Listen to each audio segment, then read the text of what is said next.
Hey guys, welcome to Anime Rewind, where we revisit animes from our childhood and try to see if they hold up today or if they should just remain a good memory. In this episode, we are currently discussing InuYasha 18 to 27. My name is Luffy. My name is Shang. I'm Mio. See how easy that was?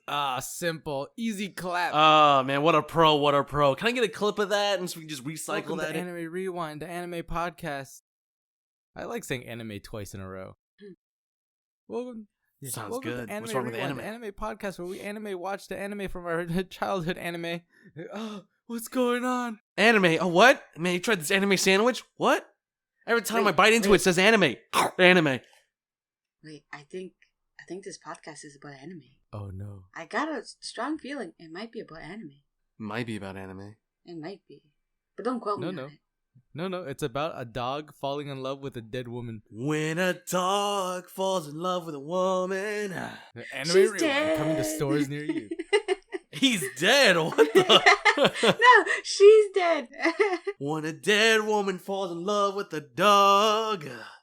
The dog is alive. Oh, this is getting weird all of a sudden. Isn't that the premise of InuYasha? Yeah, pretty much. Oh man. If you had to break down InuYasha into one-line sentence, how would you explain it?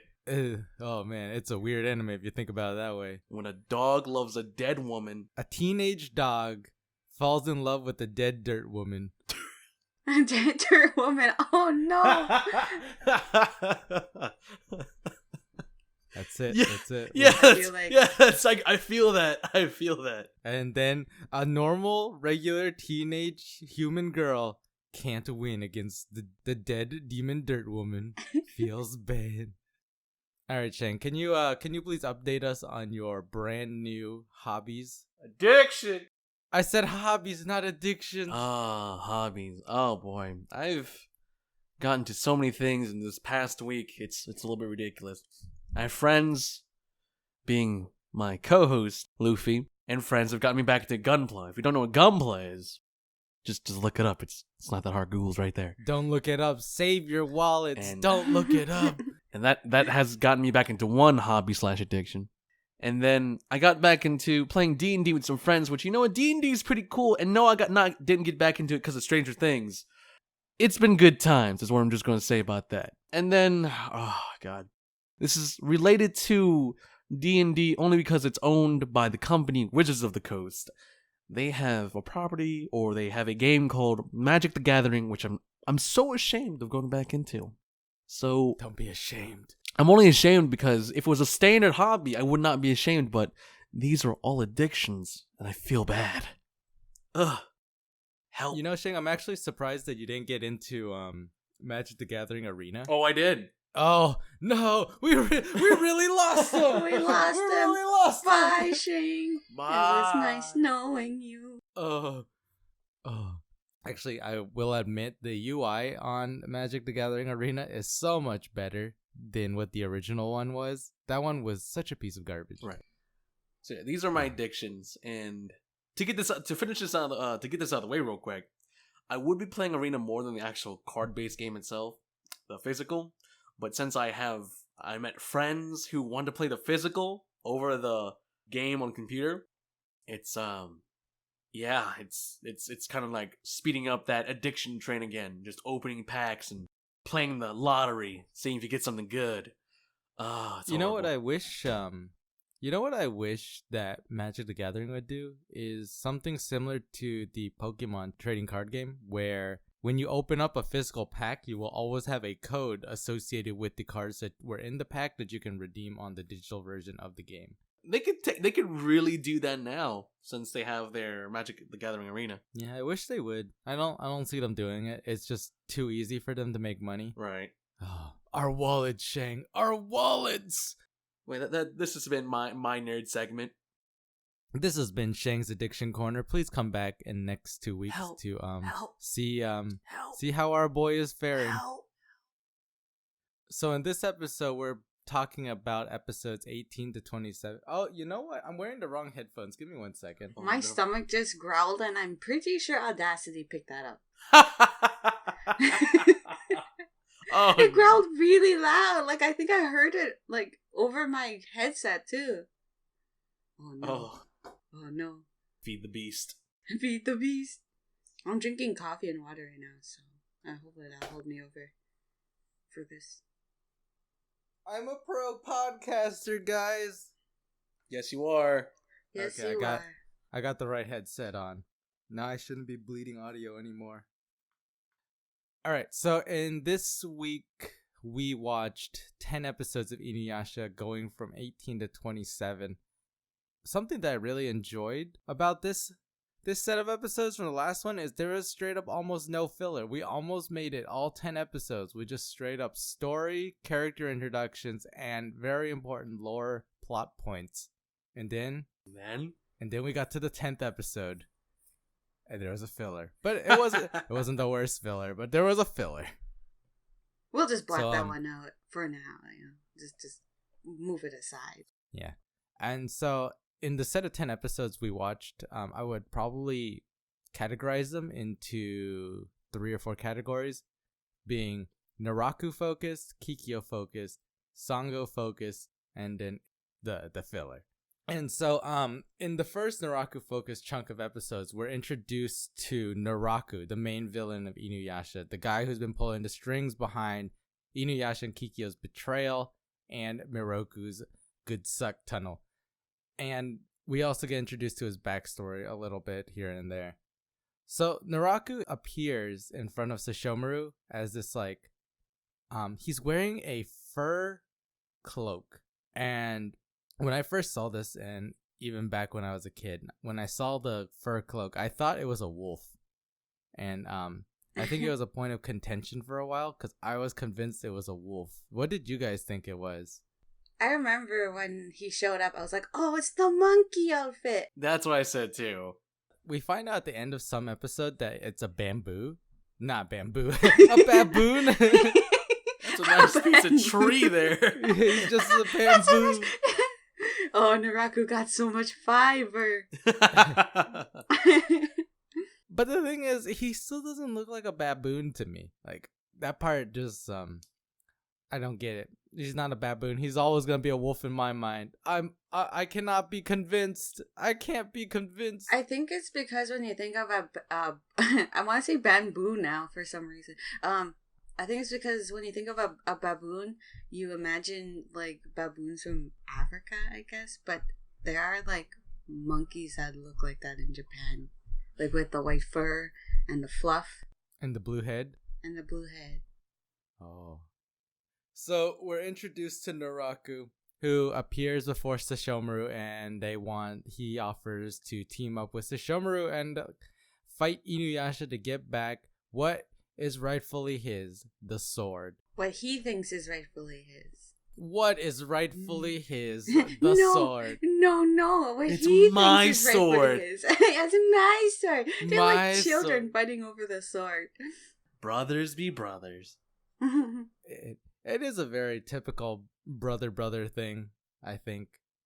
I really like this. I really liked how these first 2 episodes started off with Sesshomaru and InuYasha fighting again, because they hadn't seen each other in like 13 episodes or something. And when we last left them, InuYasha had cut off Sesshomaru's arm, so they don't know how Sesshomaru is doing.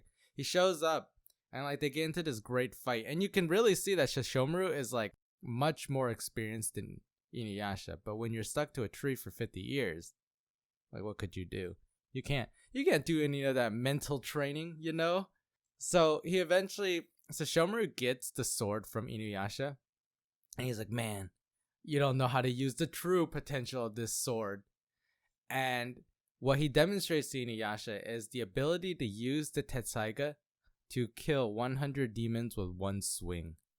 And what didn't click for me is InuYasha watches this, and never does it occur in his mind, how do I do this? He's just like, demons died. Yeah. He was just like, whoa. He didn't even think about like, wait, I could do that too. I could learn how to do it. I should learn how to do it. He doesn't learn how to do it. Yet. Yet. Well, it does serve as very good foreshadowing of what's to come. Yeah. So we finally get introduced to Naraku, you know? Mhm. This guy who's been pulling the strings. He's been doing all the evil stuff. He's the one that tricked InuYasha and Kikyo. He's the one that cursed Miroku's grandfather, and he does a few other things. And the question is there's two questions that we want answered.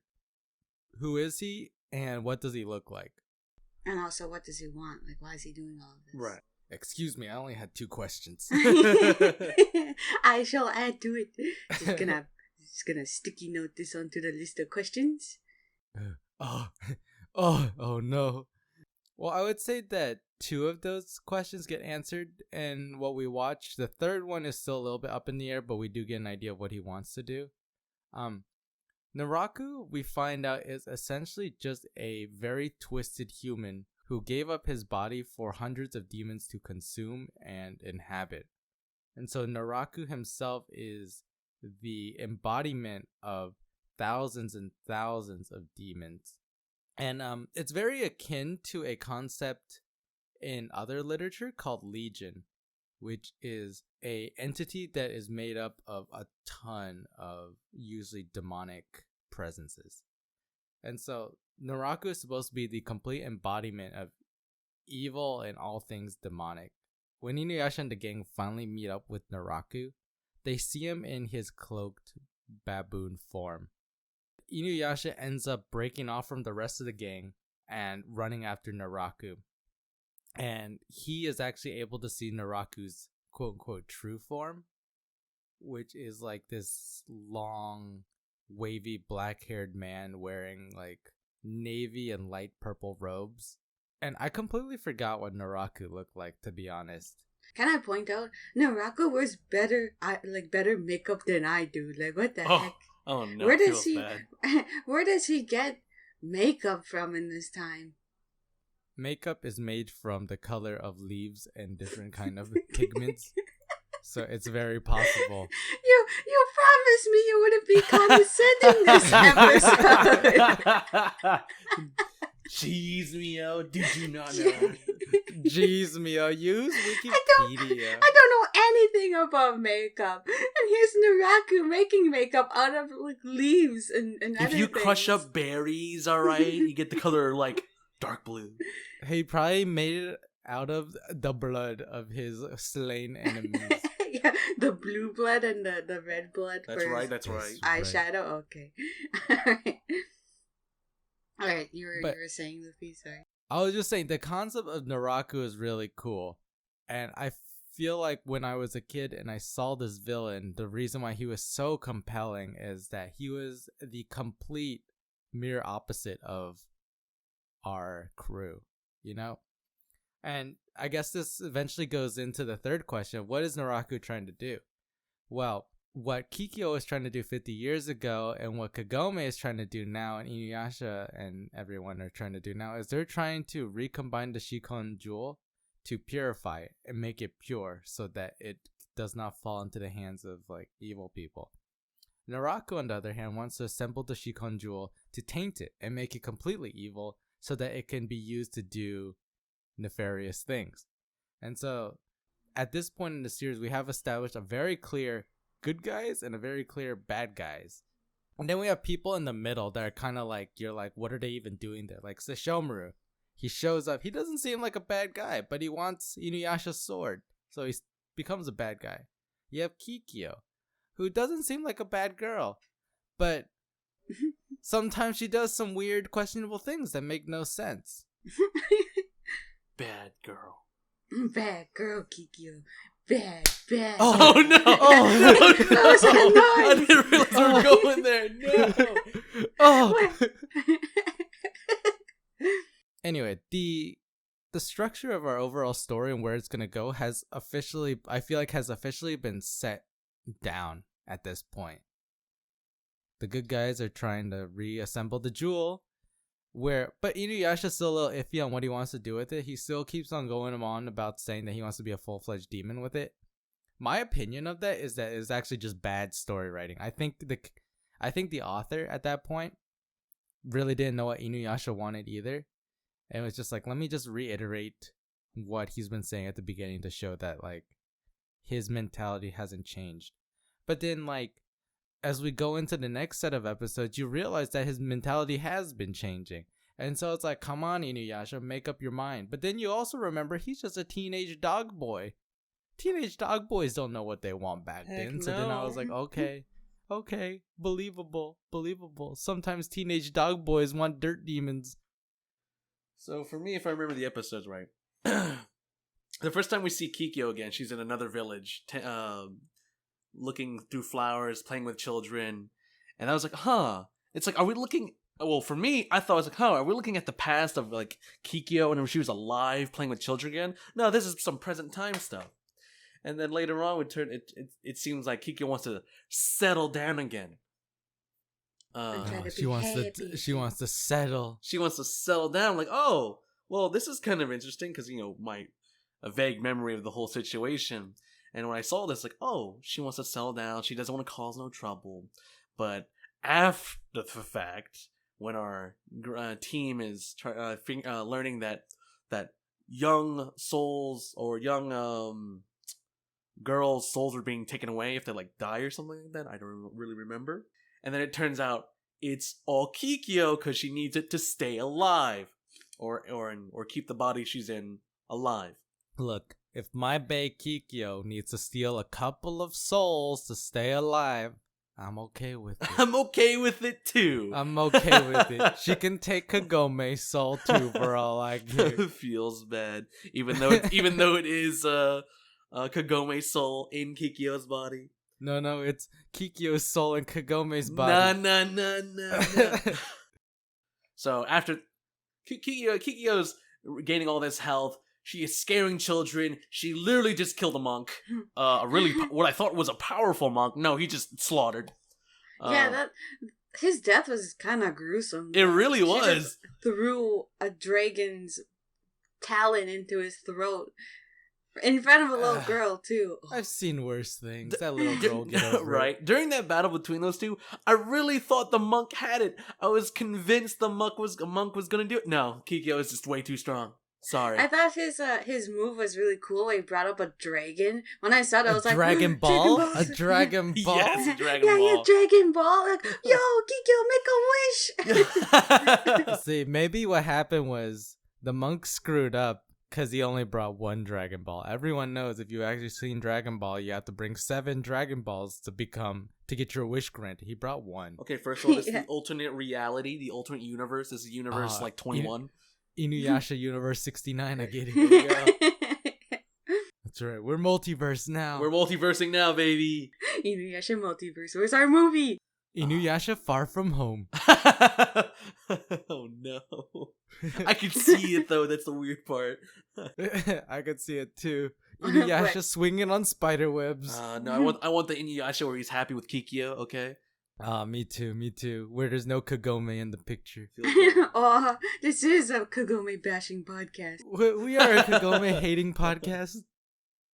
So after that, going after that fight and her consuming souls and the little girl witnessing and having a shock of her life. Was this the same episode with Kagome or no? Was it after? I don't remember. Not yet. It's not yet. Not yet. So the girl has that shock of her life, and then it causes Kikyo to start wandering again. Right. Poor Kiki. She just wanted to settle down. Yeah, now she's a hobo and she went and she's now a hobo. Hobokyo. What was that sentence, Luffy? Kiki hobo. You were like hobokyo. It was very hard. It's like say. Pinocchio or something. You know what I found so tragic about that encounter, though, with the little girl, is that Kikyo actually wanted to stay. She actually wanted to settle down at this point. Yeah. But just because of the little girl's judgmental staring, she had to go. Dang it, little girl. Wow, little girl. Like, even after that, wasn't she just like, Kikyo, don't go? No, it's too late now. You messed late. up by looking at me funny. It was too late. It's too late. You gave me a stink eye. you gave me a stink eye. You judged me. I'm out. Deuces. I'll take your soul when you're dead. Oh, no. Oh, no. It's so true, though. Oh, it's so bad, but oh, it's so true. Oh, Kikyo, the hunter of dead maiden souls. Ooh. You took my chances of life at this village, and I will take yours. And I will take your soul. Kikyo, please take my soul too. Oh, no. Oh, Yeah, no. my queen. Take my soul, queen. Yeah. Wait, but we're not maidens, Shang. We're not maidens. Oh, damn it. Oh, we screwed up. Okay, so after that episode was the next episode where they meet up with InuYasha, right? As Kikyo leaves, she has her I forgot what they're called. The dragon worm looking things. Yeah, They're carrying the souls, and Oh, it just yeah. coincidentally, like InuYasha and Kagome, they see it too. At this point, and InuYasha like runs off in the wrong direction, even though he's a dog and can smell really good.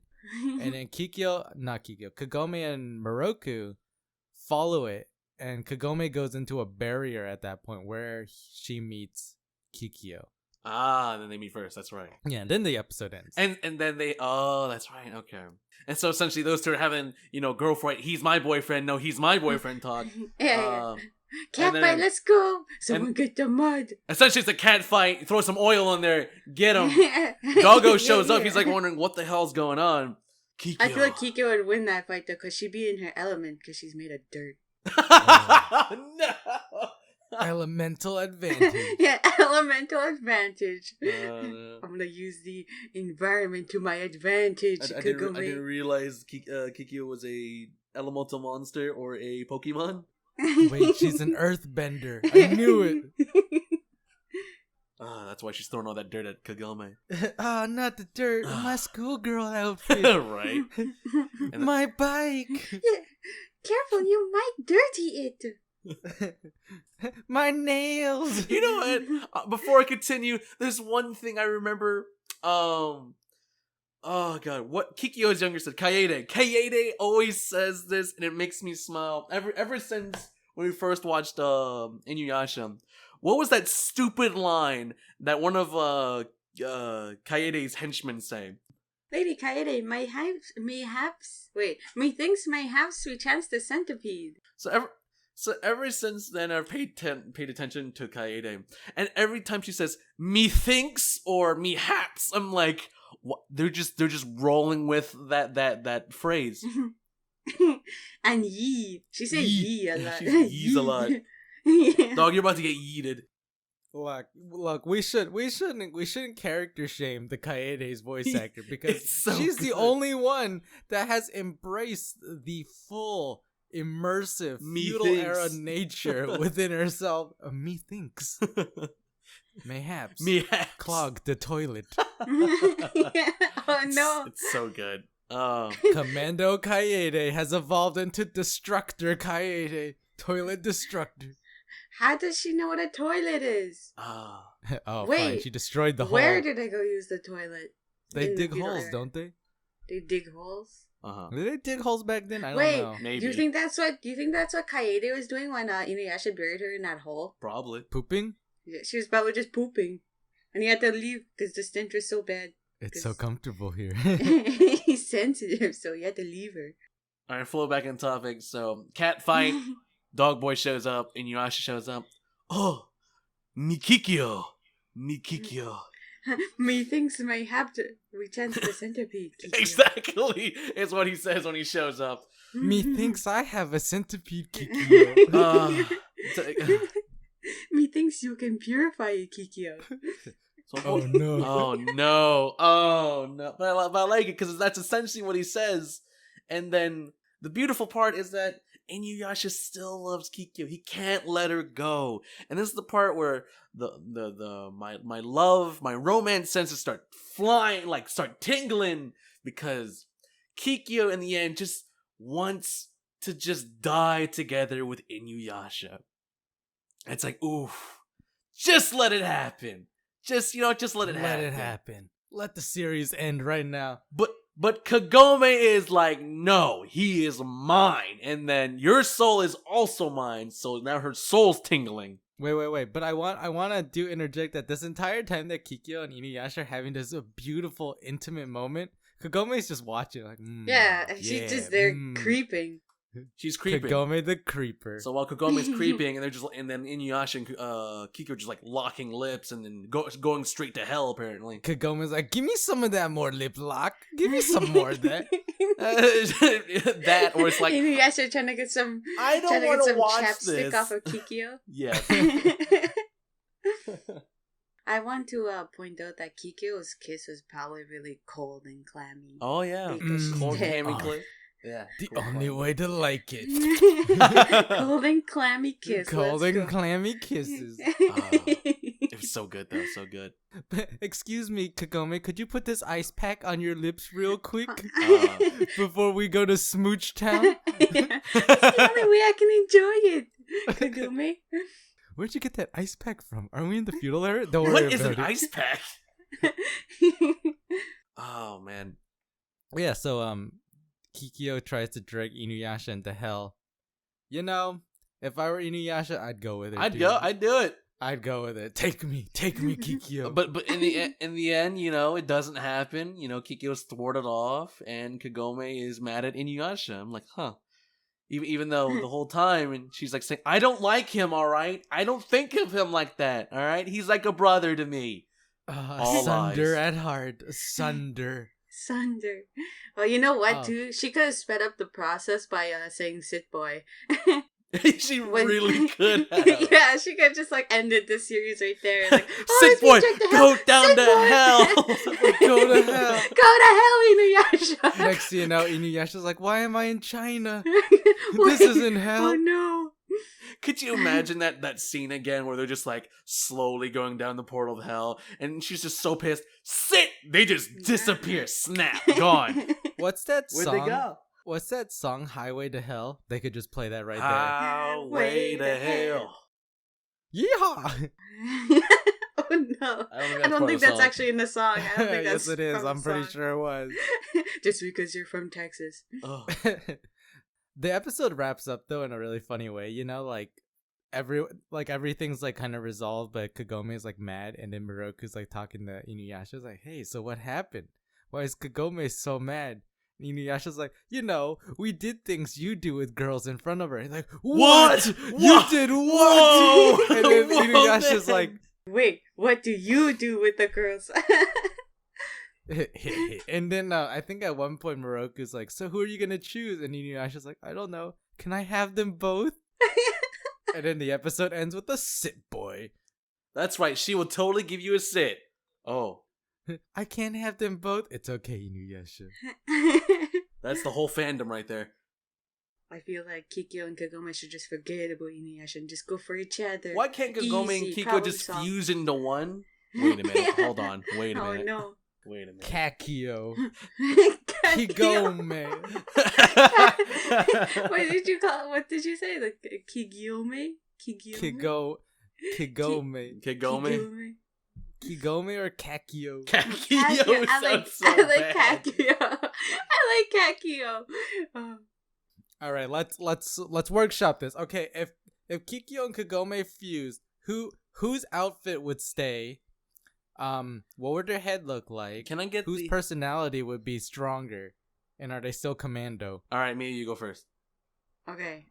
So, I say Kikyo's you know, she has like these like side bang things that like go like a circle. I think those should stay. Because that's like a symbol of Kikyo right there, like just her side bang things, like her little loopy hair things. All right, fan artists, get ready because here it comes. The outfit would be a mostly red outfit like Kikyo, but the under white would be replaced with green. I was gonna say, can we keep the skirt but have the long sleeves just cause? Oh yeah, okay. So the top half of Kikyo's outfit and the bottom half of Kagome's schoolgirl outfit. Is that what you're saying? Yes, don't question it. It looks so weird, but I'm going with it. So weird. Would you rather have the school shirt and then long like baggy pants? I don't know. That's up to you on that one. Baggy sweating pants. Does she have Reeboks with the straps? Oh, baby, you know it. Oh yes. All right, let's go with it. And then personality wise, would she be more Kikyo or more Kagome? I think she would stay Sunder. Stay Sunder? Stay Sunder. Hashtag stay Sunder. All right, there we go. Kakio, someone draw that up. Make a beautiful creation for us. Fan art, please. Fan art, please. So, I think it's episode 24 where we get introduced to Sango, who is a demon slayer. Yes. Yes, Sango. My queen. Yes. Yeah, step on me, my queen. Oh no. I wanna point out that Sango's design is so great. Like her casual outfit along with her like monster hunting outfit is so great. Like just the color scheme, her style, her like just her personality. Question. So sorry. You said Monster Hunter, and I thought immediately, what came out first? InuYasha or Monster Hunter? InuYasha. All right.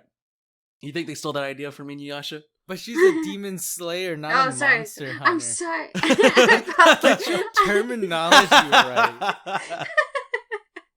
Okay, demon slayer. I'm sorry. Because like all I could think about during that whole segment, Sango was like, man, Monster Hunter, just Monster Hunter.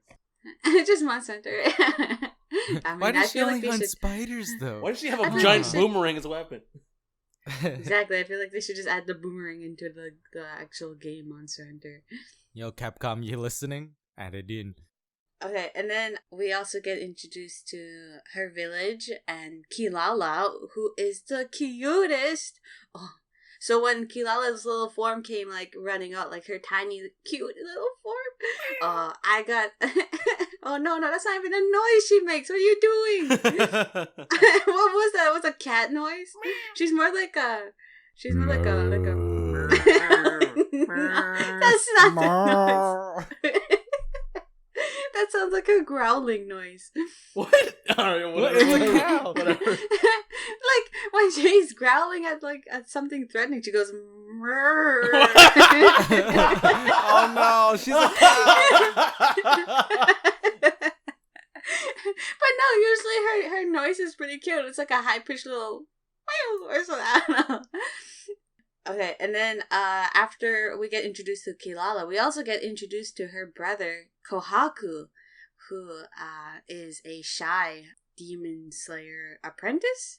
So Sango's team of demon slayers gets hired by a lord to slay a giant demon for them, who has been like wreaking terror in the palace and stuff. So they go and fight this big old spider again with the spiders. They go and fight this big spider, and they take it down very easily. And we get to see Sango's signature weapon / move, her Harai coats. And we get to see her in action, and then they take him down pretty quick, like very, very easily. And that's when Sango notices that it was like so easy. When they kill the spider, what I think is so funny is they start farming it for parts. They start carving it. I was gonna say that. Yeah, let's go. So imagine this whole scene.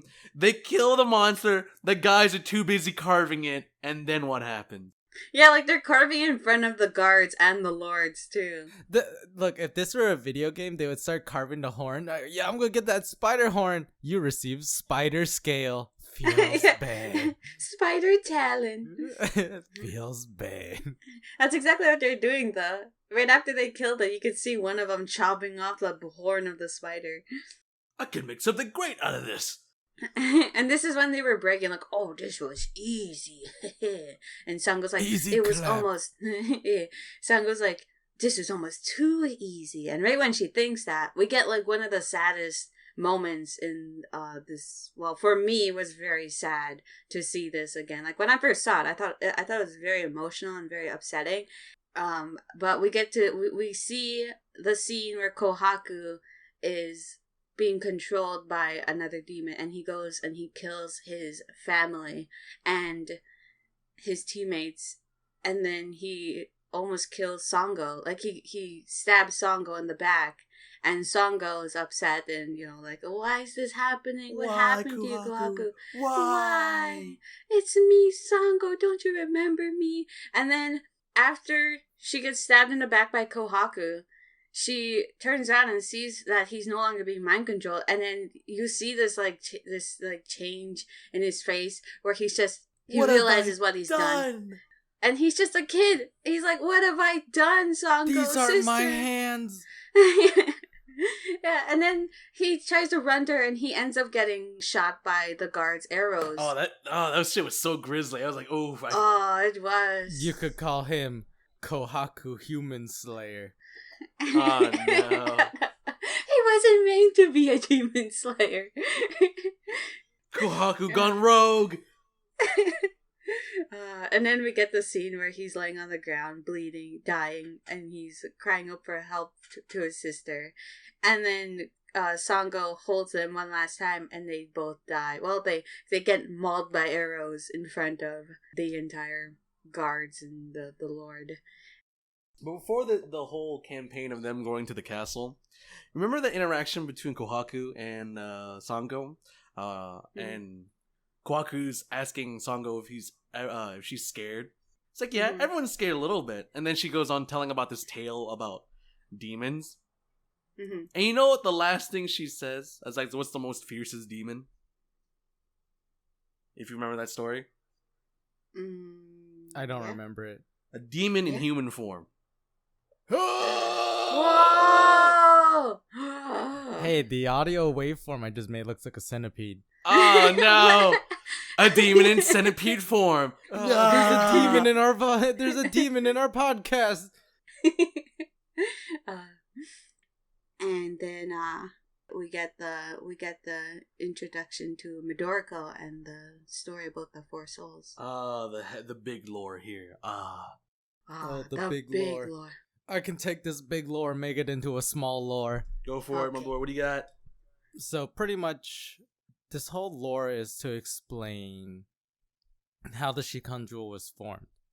And so the story goes back to centuries ago. I think they were saying like 3 to 4 centuries ago, or maybe I just made that up in my mind.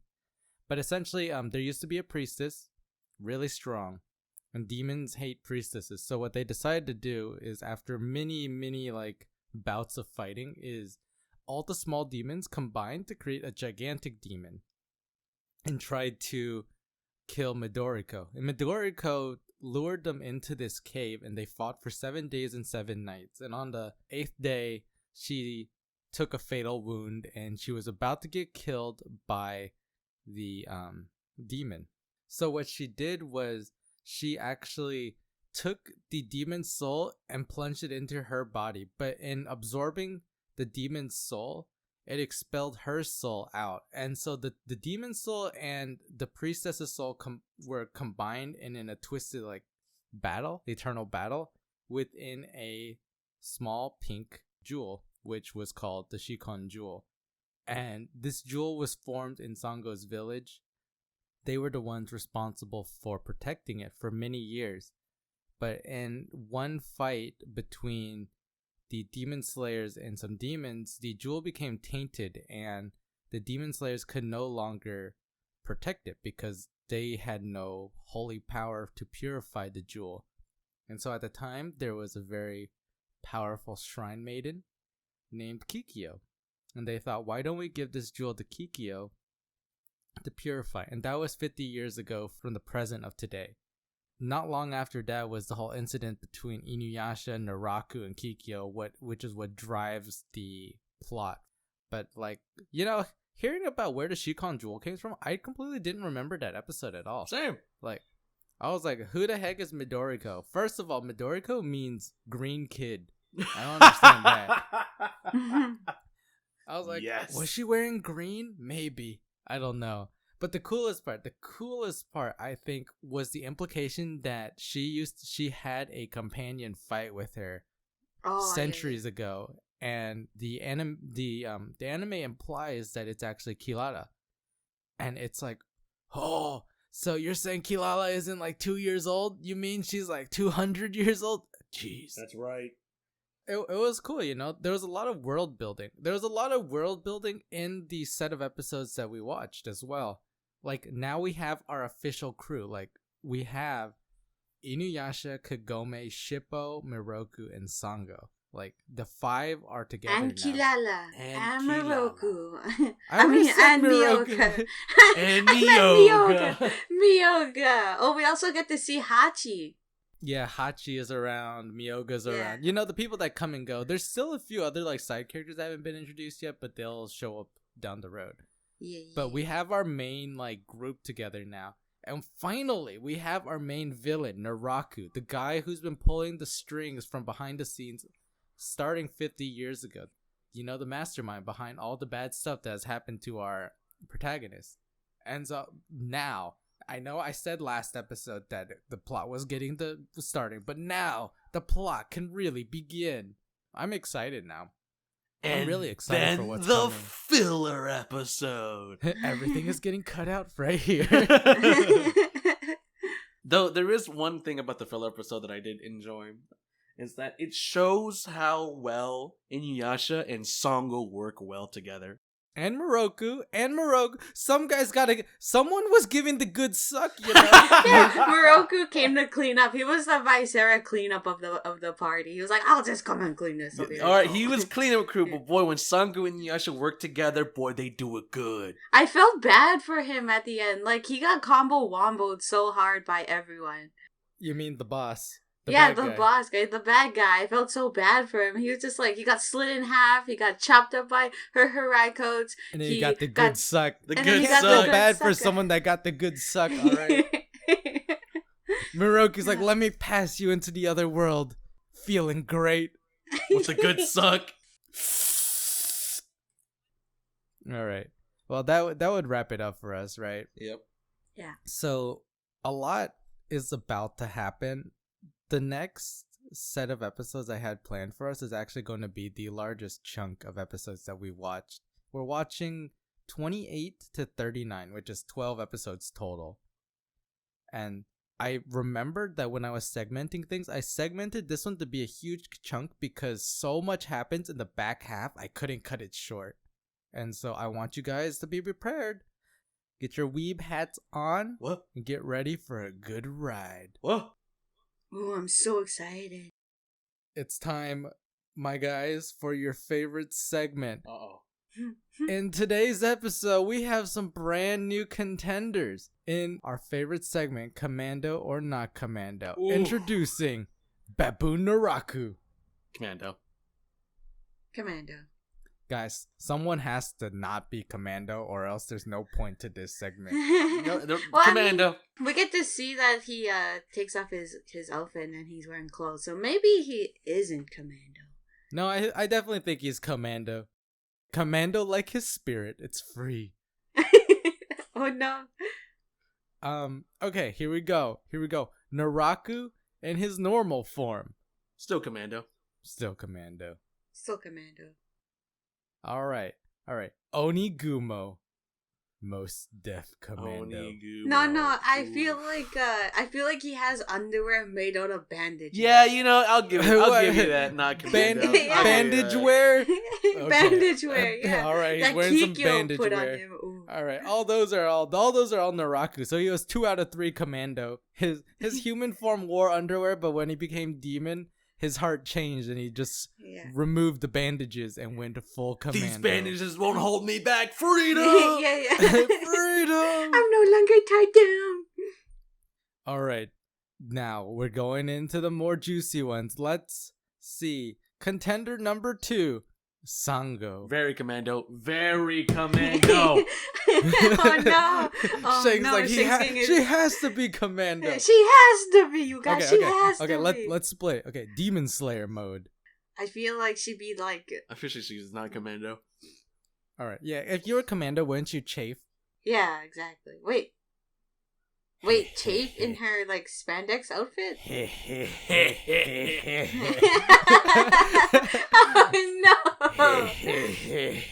That's what you're into, them chafy girls. God.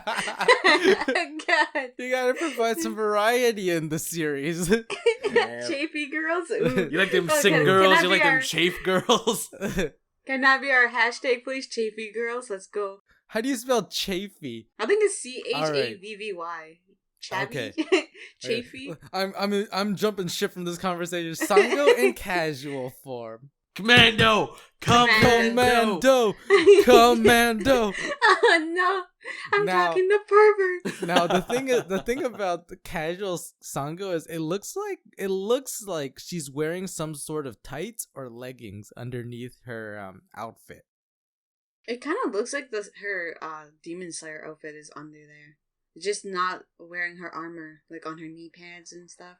Like she's still wearing the actual black spandex. But is that comfortable? Is that comfortable? You think she's really hot? Yeah, She is pretty hot. That's why she's commando. We gotta let it breathe. So you agree with me, right? Commando! Commando! All right, so Sango Commando. is 2 out of 2 commando. We figured it out. So she was a most def command. So 100% commando. doesn't that make our entire crew commando? Yeah, Mm. for the most part. Not Kagome. Kagome is like one hat commando because we know she has a bra. Kagome is undetermined commando. Okay, she's not one half commando. She's undetermined half commando. We'll find out one day in our series-long quest to find out if Kagome is commando. Hashtag Commando Squad. All right, last one, the final contender coming up, Midoriko. Commando.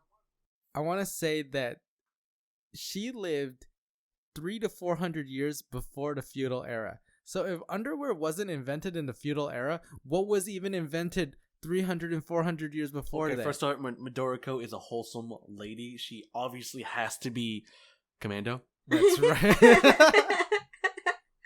That's right. She definitely needs to be wearing what? All right. Commando. What's the purpose of this commando or not commando segment if everyone's going to be commando? You know what? You know who we actually never ask who's commando or not? Hojo. Hojo. It's a toss up. Hojo It's a is toss-up. bae. Oh. I'm going to say that Hojo is not commando on Monday, Wednesday, Fridays, and Sundays. And he goes commando on Tuesday, Thursdays, and Saturdays. It's a toss up. Which means that when Kagome and Hojo went on their date on Saturday, he was most def commando. Most def. What a nasty boy.